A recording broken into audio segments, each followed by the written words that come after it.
Este programa tem o apoio do Continente. A vida passa a comer. E no Continente passa a comer melhor, com qualidade, produtos frescos e sabores autênticos. Porque aprender a comer é escolher bem. E no Continente há tudo para toda a gente.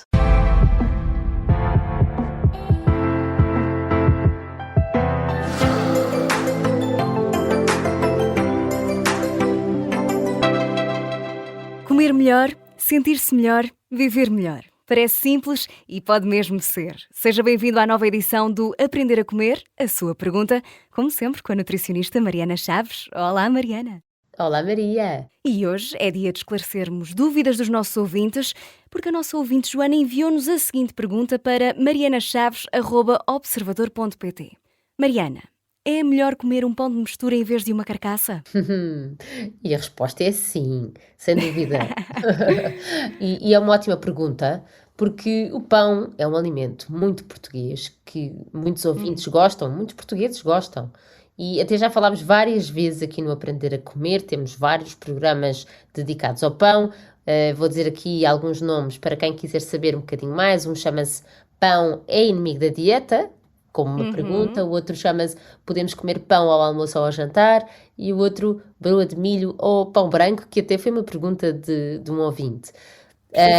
Mas é verdade que a resposta tem que ser clara. A carcaça será sempre uma escolha menos boa, porque faz parte de um grupo de pães brancos, ou seja, pães feitos com farinhas refinadas, que depois vamos obviamente falar um bocadinho mais sobre isto, e o pão de mistura normalmente tem uma composição mais interessante em termos nutricionais e sacia mais.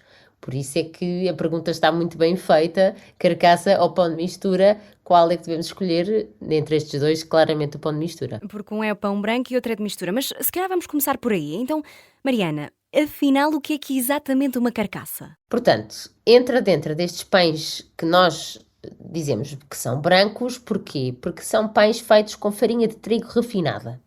Mas que esta farinha de trigo refinada, estes pães brancos, não são chamados apenas de carcaça. Há mais pães que entram nesta definição. Por exemplo, a baguete, a chapata, o pão d'água, o pão da avó. Por isso Todos tão bons. Não são exclusivos da carcaça, mas é importante entendermos que estamos a falar sempre do mesmo alimento, ou seja, tem nomes diferentes, visualmente e esteticamente têm formatos diferentes, parece-nos diferente, mas são iguais. Ou seja, em termos nutricionais vão ser iguais. E na verdade estamos a falar aqui de que essas são as várias formas de serem comercializados este pão, que é feito de uma farinha refinada, mais pobre em termos de fibra, com menor valor nutricional, não só em termos de fibra, que é muito importante e nós sabemos que a fibra é essencial para a nossa saúde, mas também noutros compostos, noutros nutrientes. Então, no fundo aqui, o problema é ser uma farinha refinada. O que é que isto quer dizer na prática? O que é uma farinha refinada? Então, quer dizer que esse cereal teve um processamento, neste caso, normalmente é o trigo, porque é aquilo que é o mais utilizado nestes pães. E o que é esse processamento? Foi retirado partes do grão que são mais ricas do ponto de vista nutricional, que é a parte, como eu costumo dizer, as camadas à volta do grão, o farelo e o germen. E fica sobretudo o interior, o endosperma, que é rico em amido. Na prática, isto quer dizer o quê? Retiraram as camadas onde estava fibra, onde estavam vitaminas e minerais, por exemplo, o magnésio, que é importante ser falado, porque, por exemplo, estarmos a falar que um pão é de mistura ou integral, por exemplo, também estamos a dizer que esse pão tem mais magnésio do que um pão branco. Está bem? E, para além disso, o facto de ter menos fibra vai fazer, claramente, com que nutricionalmente não seja tão saciante e não dê um equilíbrio tão bom em termos de carga glicémica do açúcar no sangue. Certo, mas há várias variedades de pão e todos eles passam por processos. O pão de mistura acaba por ser melhor porquê?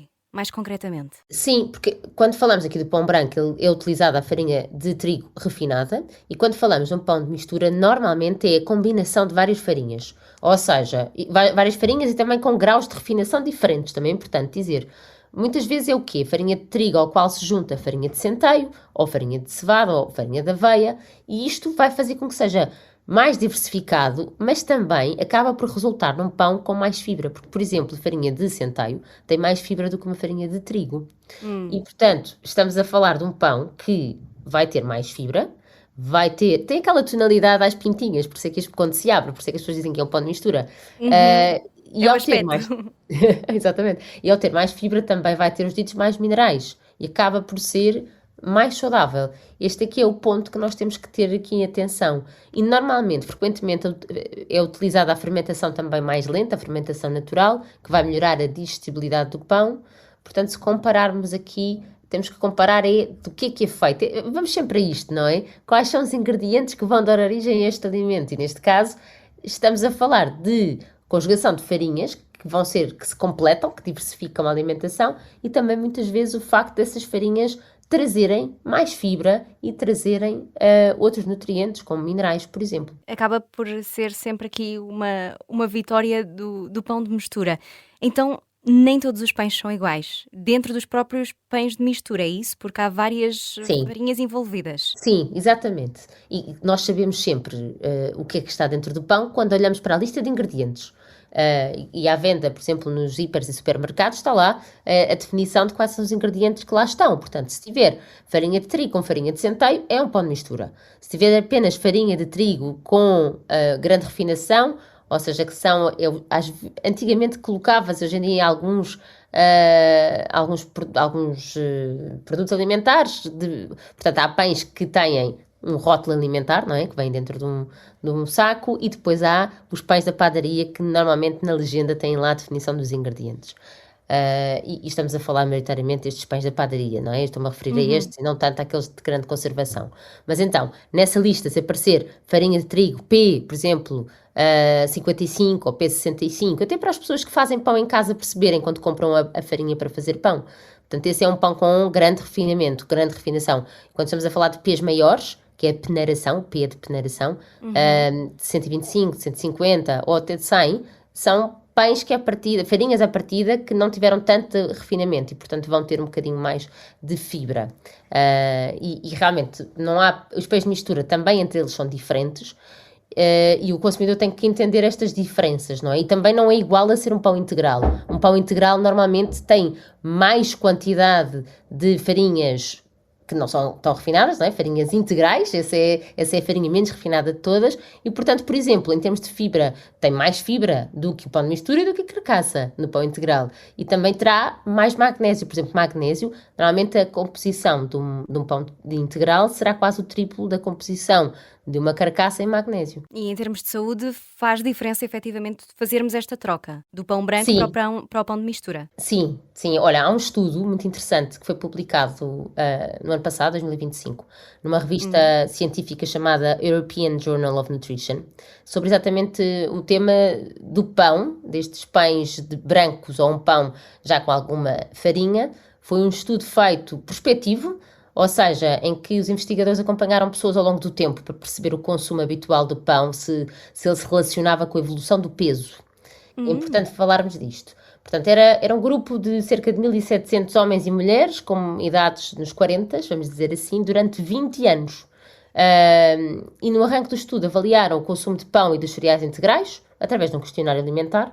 Depois mediram também alguns marcadores associados a este consumo. Ao fim de 20 anos, os participantes tinham ganho em média 2 kg, embora com muita variação entre pessoas, mas a conclusão mais importante deste estudo foi que o consumo total de pão não se associou ao aumento de peso, mas um maior consumo de pão branco associou-se a mais ganho de peso ao longo do tempo. E já o consumo de cereais integrais associou-se a menos aumento de peso. Ou seja, o estudo sugere que o problema não é o pão, em geral, mas sim o facto de o pão branco mais refinado, não é isso que estamos aqui a falar, poder estar ligado a uma evolução menos favorável do peso, enquanto o consumo de cereais integrais parece ter um efeito mais protetor. E agora já sabemos o motivo, já sabemos porquê. Mariana, muito rapidamente, o que é que nos podes revelar sobre o próximo programa? Olha, no próximo programa vamos falar de um estudo que foi feito em Portugal sobre literacia alimentar, que eu acho que todos nós deveríamos saber os resultados desse estudo. Pronto, fica aqui a promessa. Entretanto, para dúvidas, desabafos ou pedidos de socorro alimentar, já sabe, escreva-nos para o e-mail marianachaves@observador.pt. Envie-nos a sua questão. Mariana, nós hoje ficamos por aqui. O Aprender a Comer está de regresso terça-feira. Até lá. Até lá, Maria. Obrigada.